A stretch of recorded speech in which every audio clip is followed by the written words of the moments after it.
I remember my first year at university. I had a very good friend Currie that I would study with from midnight to about 6 or 7 in the morning every night. During the wee hours of the morning we would take study breaks and debate philosophy or argue moral issues for fun. We became very open about our ideologies, and eventually one night I said, "You know what I've heard so much about, but never tried? I've always been curious about hallucinogens."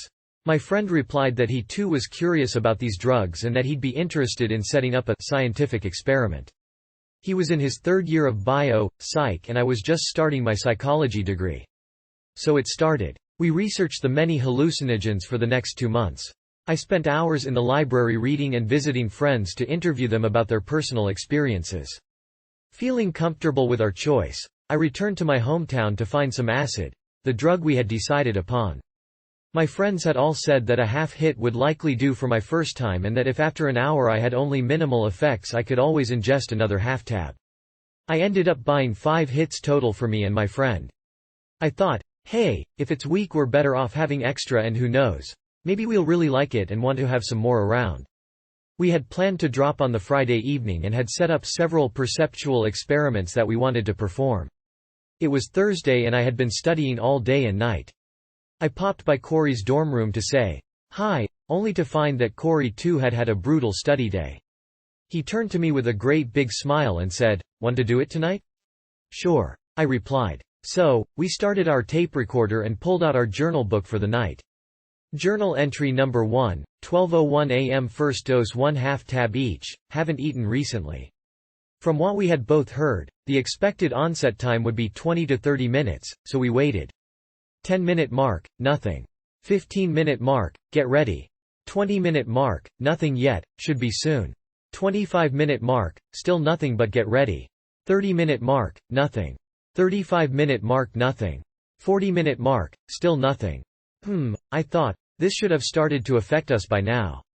Well, I have been carrying this stuff around for a week in my jacket wrapped in tinfoil. Perhaps the agent has been partially leached out and the tabs are weak.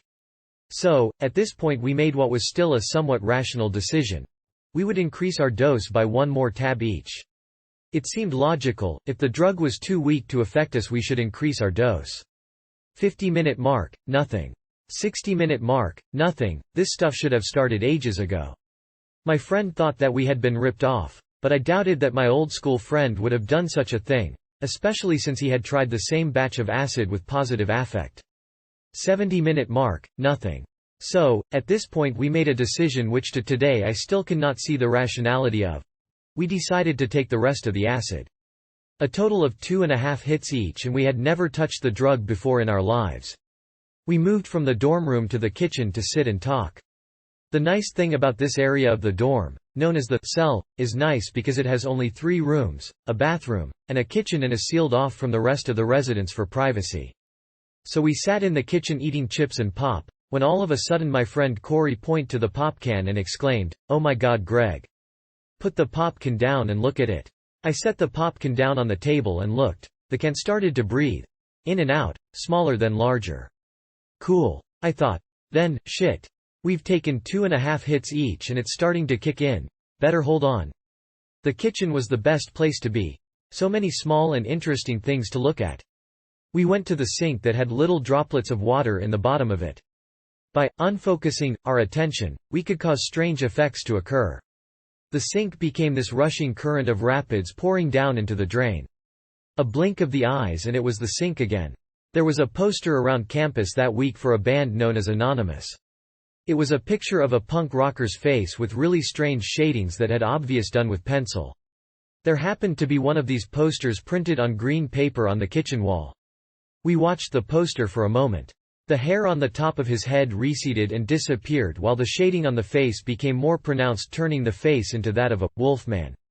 This is how our experiment became coded as the Green Wolfman experiment. The face cycled back and forth between that of the punk rocker and the wolfman, back and forth like the waves on the shore. The kitchen was full of such wonders. The doors on all the shelves bulged inward and outward. The hairs on our arms interweaved continually and the hairs on our legs grew straight out. The once plain walls were full of intricate little patterns, as was the carpet just outside the door, as though some person had come by and impressed these patterns into their surfaces. I was somewhat disappointed though. I moved my hand back and forth in front of my face. No tracers. I had heard so much about tracers and I had none, but then again, I was only experiencing the onset of my first half hit. It just so happened that the residence was having a formal that evening and people were milling around the floors providing a good cover for the two of us. If we acted strange, we could always have replied that we had had too much to drink. Corey's eyes lighted up and he exclaimed, "I want to get socially interactive. Let's go out to the party and talk to people." I was a little nervous about this and really wanted to just stay in the kitchen. However, he convinced me and out we went to the party. Wouldn't you know, the first person we started to talk to was the person in charge of the entire residence system. Surely this was not the person to talk to while we were so affected by acid. Eventually Currie became confused by something she had said, so we found a corner, sat down, and went back over the tape recorder to straighten things out. TV. I wanted to see the TV. So we went to the TV room and I watched the television for about 5 minutes, but there was nothing special about it. This was rather disappointing. I had hoped that the television would have warped or characters would have behaved differently or at least something. I started to talk to a friend sitting next to me on the couch. As we talked, I was staring at his eyes. They were huge and angular. Much like those in Japanimation. I couldn't break my gaze at his eyes until suddenly he blinked. And his huge eyelids came down and back up in what seemed to be a series of still photographs taken milliseconds apart. I complimented him on the largeness of his eyes and then excused myself. Currie and I sat down in a hallway of the residence. It was time to try our time perception experiments. A friend of ours, Sean, had sat down next to us to chat, but had no idea what we were up to. The experiment was as follows. Person A would have the watch, pen, and journal. Person B would have to estimate the elapse of 30 seconds by any means possible to them and tell Person B when that time had elapsed. Person A would then write down the elapsed time and ask Person B how much time they estimated had actually passed. I was first to be Person B and Currie was first to be the recorder. "Okay, start. Now," Currie said. 1 and 2 and 3. I thought but was then distracted. "I'm sorry Currie," I apologized, "there's no way I can do 30 seconds. We've got to cut it down to 10 seconds. "No, keep going Greg, you can do it." "No, seriously, there's no way I'll make 30 seconds. Currie smiled, "I'm still timing you." Stop, now," I shouted. Currie looked at the watch and wrote down the elapsed time. "What's your estimated time?" Currie asked. "Oh my gods. At least 5 minutes have gone by," I exclaimed. Currie shot me a strange look, wrote down my time, and said, "Actual time. 0.11 seconds. Currie didn't believe me, he thought I was just pulling his leg. So he became Person B and I became the recorder. "Okay, start. Now," I said as the second hand reached 12. Currie started to talk to our friend Sean. They talked and talked. All of a sudden Currie looked alarmed and turned towards me. Stop. Oh no. I forgot all about the experiment. I wrote down the actual time and asked him for his estimated time. He replied, "Oh man. At least 15 minutes have passed by." I grinned. Actual time, 15 seconds. The time dilation was fantastic. I had never experienced anything like this before in my life. But there was more to come still, as only the first amounts of acid had been absorbed into my system. My visual field was vibrating. Full of patterns. Everything was patterned. And vibrating. I went to the washroom and as I came out Currie was talking to a friend of ours. As she walked away, Currie turned to me and said, "Look. She has a metal plate in her forehead." I looked and sure enough there it was. A Frankenstein metal plate forehead. We laughed. But I was becoming aware of an apprehensive feeling. I wanted to go somewhere. Maybe the kitchen. Maybe the dorm room. I just felt like we had to go somewhere. Somewhere better. Anyways, we were sitting on the floor of the hallway with Sean debating about at exactly what time we had taken what dose, and Sean became curious. Dose? What did you guys take?" he asked. I looked at Currie and he at me. Currie replied, "LSD, I finished." Sean said, "Oh." At this point Currie and myself became worried, thinking that we had upset Sean or that perhaps we shouldn't have told him. But Sean turned to us and said, "Guys, it's just that we're in a hallway by the doors of people's rooms." Currie and myself looked up in surprise and sure enough that's where we were. Our bubble of perception had become so small and concentrated on what we were doing that we had forgotten where we were and that we should be careful with how loud we talked about what we were doing. Sean merely smiled and laughed. He then became our groundman for the night. Things were getting pretty intense at this point. We had plateaued at a very high peak of the drug's effect. Where there had been no tracers before, they were everywhere. When I moved, everything in my field of vision blurred off with tracers like looking between two mirrors. I felt I had to go somewhere. It was winter and I figured some cold air might do us good. We went out into the snow and marveled at all the patterns in the snow. We watched 2 trees that grew and grew up to the highest reaches of the sky. A friend had said to go and look at stoplights, saying that the lights would change to different colors. We decided against going off campus since the drug's affect was so great and we didn't know what to expect. After all, I didn't want to pass out and be found in a snowbank some days later. We went back in and returned to the dorm. I was unable to write and unable to focus on one thing for too long due to all the patterns in my head. Not only that, but my thoughts had become lightning fast and branched out from one another. I would have one initial idea and that idea would have 5 sub-ideas. Those 5 sub-ideas would have sub-ideas of their own and so on. An infinite and parallel labyrinth of active thoughts all perceived at incredible speeds. All these perceptions were very overwhelming. I turned to Currie. Tell you what. We've seen what we've come to see and we've done one of our experiments.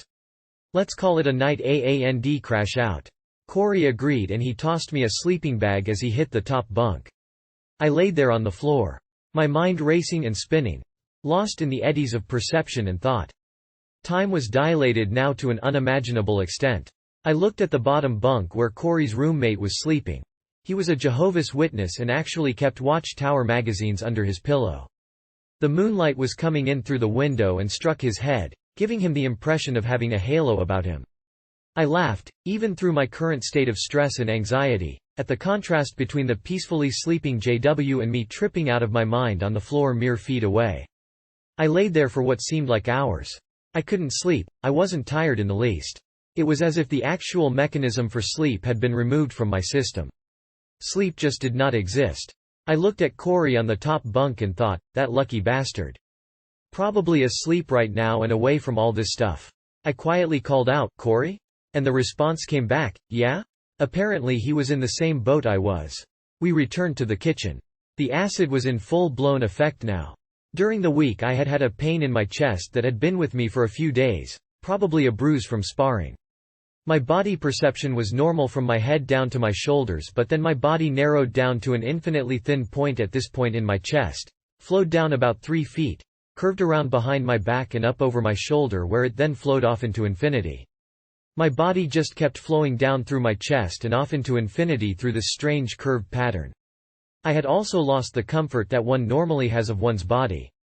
It was as if my body no longer existed. That warm cozy cloak I had worn for all my life was now gone, leaving emptiness, void, nothing. This gave me great feelings of insecurity and distress. I explained to Currie that I wished I could wrap myself up in a great big comforter or perhaps put a balloon inside my side and inflate it so that I could feel the reassurance of my body again. In times of stress, one can always retreat to one's body and hug oneself for comfort. For me this was gone. As I was washed over by my perceptions and thoughts, I discovered I had lost another form or retreat in comfort. Whenever you are stressed or overwhelmed you can always close your eyes. Away from the world and safe in the warm darkness or fleshy color, if it is a sunny day or if a light is nearby. I was overwhelmed and closed my eyes to escape all the visuals for a moment. But when I closed my eyes, it was still all there.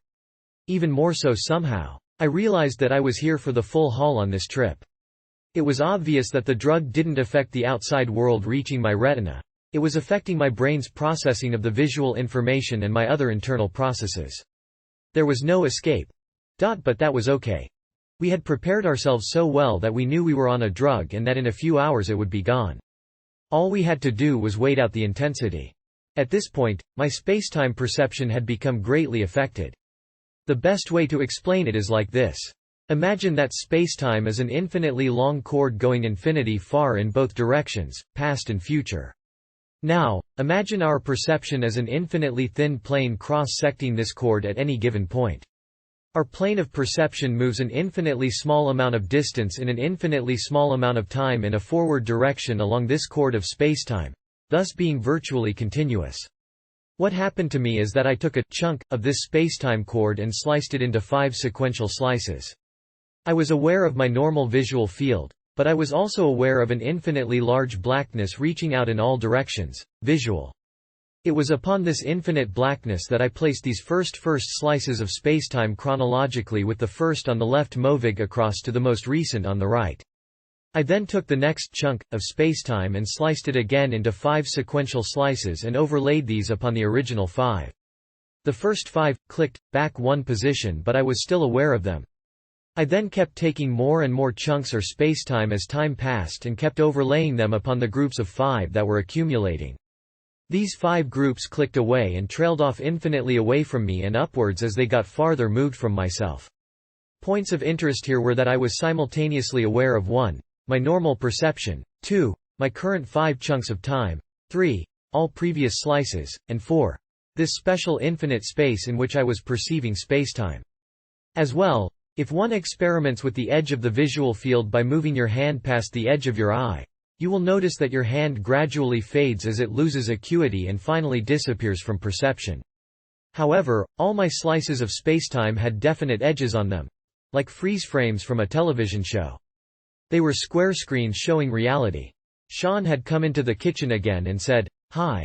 He had just finished brushing his teeth in the kitchen sink when Currie came up to him trying to explain the rushing water effect in the sink.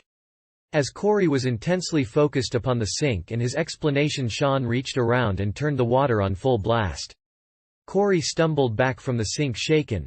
"Oh wow. Don't do that, man." Currie shook. "It's like somebody whispering, 'Come here. Come here. I want to tell you a secret.'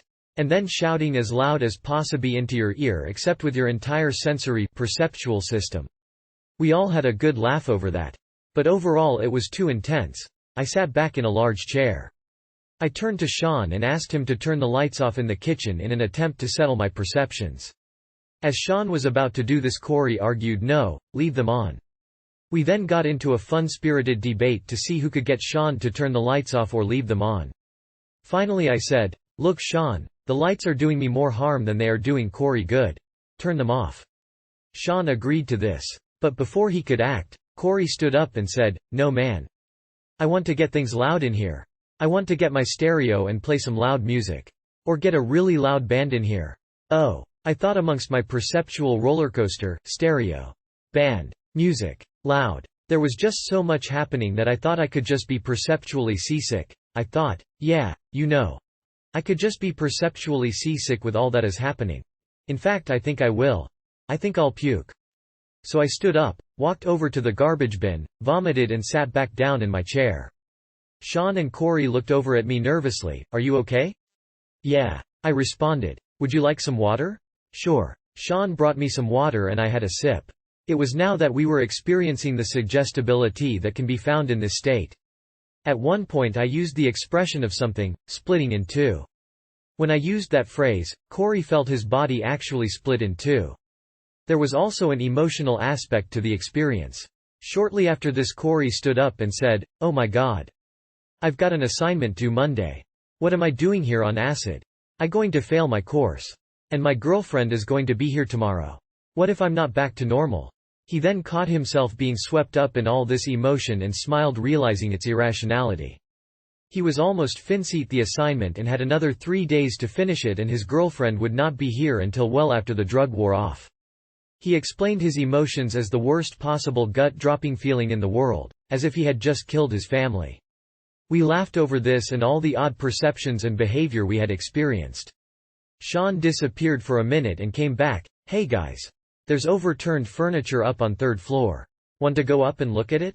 Currie wanted to go, but I wanted to stay put.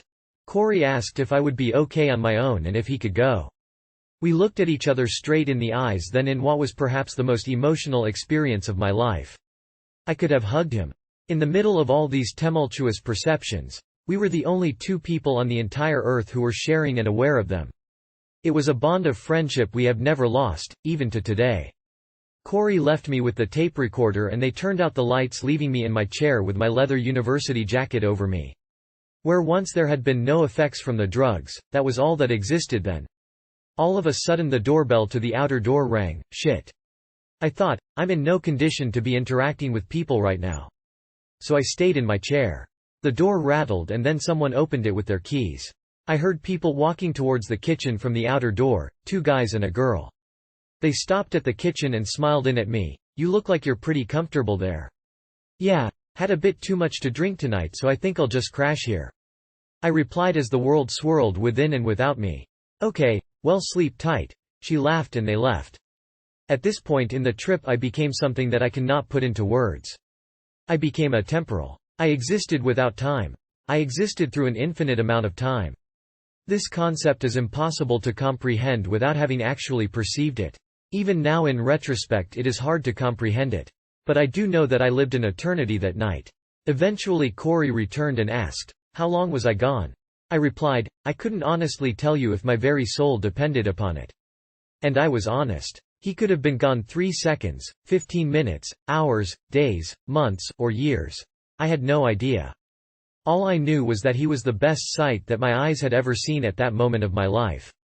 We decided to try crashing out again for a while and returned to the dorm room. As I laid on the floor I thought, well, I came into this with a philosophical, scientific purpose. I might as well keep work at that goal. So I started to analyze me speeding and labyrinthine thoughts. I had 2 theories based upon the correlatory nature of my thoughts. A is like B is like C, D is like F, etc. 1. Perhaps this was a process that was always occurring in my brain, looking at all different avenues of logic or possibility before choosing the most appropriate. All these hundreds of lightning-fast related thoughts were a natural process that I was only now aware of by means of the drug I had ingested. Or, 2. Perhaps this was a dysfunction in my brain due to the drug and was created solely by the drug interaction. So I decided on another experiment.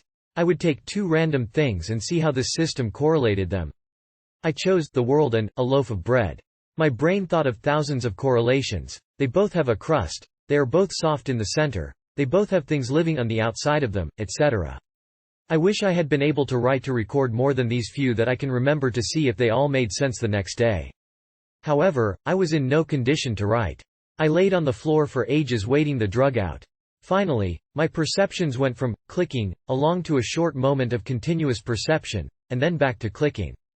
Eventually the moments of continuous perception became longer and longer and the clicking moments shorter and shorter. I was almost completely back to my normal perceptions. But, I could still force visual effects to occur by unfocusing my attention to make the ceiling bulge and breath. I called over to Currie and he was at the exact same stage and also just as wide awake as I was. We got up and I went home to grab a quick shower. An hour later we met for breakfast. We both ordered huge amounts of food but barely touched our plates. We spent most of the morning talking over the experiences of the night before. We were surprised by the absolute parallel of our 2 trips, perceptions, duration, cycles, etc. But then again, we had both gone in with a lot of research time put in, both had the same attitude towards the experiment, had similar body structures, were in the same environment, and had taken the same amounts and batch of LSD at the same times. There were only the more extreme spacetime effects that were unique to myself. Later I went back to my hometown and my friend asked me about the acid trip and how much we had taken. When I told him we had taken 2.5 hits each, he was shocked. He said, "Greg, you guys didn't take 2.5 hits of acid each, you took 5 hits each. I've been doing acid for years and I've never had acid that strong before." Currie and myself had a retrospective laga over that one. As I walked home after my breakfast with Currie, I just took the world in. All the sights and sounds of the early morning, and the feeling of my body and mind. I was glad to be back to reality. I had gone beyond the experiences of my life and beyond the experiences of all my friends who had done acid for years just hours ago. I was glad that I had gone so far. It gave me enough insight into myself and the world that I could think a lifetime just on the one evening's experiences. It was impossible to understand reality and our perception of it without having a contrast to our normal reality. I now had that, and enough insight to make my entire lifetime philosophically worthwhile. In the midst of my extremely intense trip, I promised myself that I would never do acid again. A couple of days later I found myself pondering what it would be like to take a smaller dosage. but I have never regretted my experience. G. Sorry about the length. I hope this will be of use to some people interested in the acid experience and what the pros/cons can be of it. I neither encourage or discourage drug use. I only say to those who ask me about drugs that if they are really interested in trying a drug, to go out and learn about it first and know what they are getting into. Learning about the drug is also an important mental preparation that can add much mental support in the middle of a trip. If you understand something strange, you will not be afraid of it.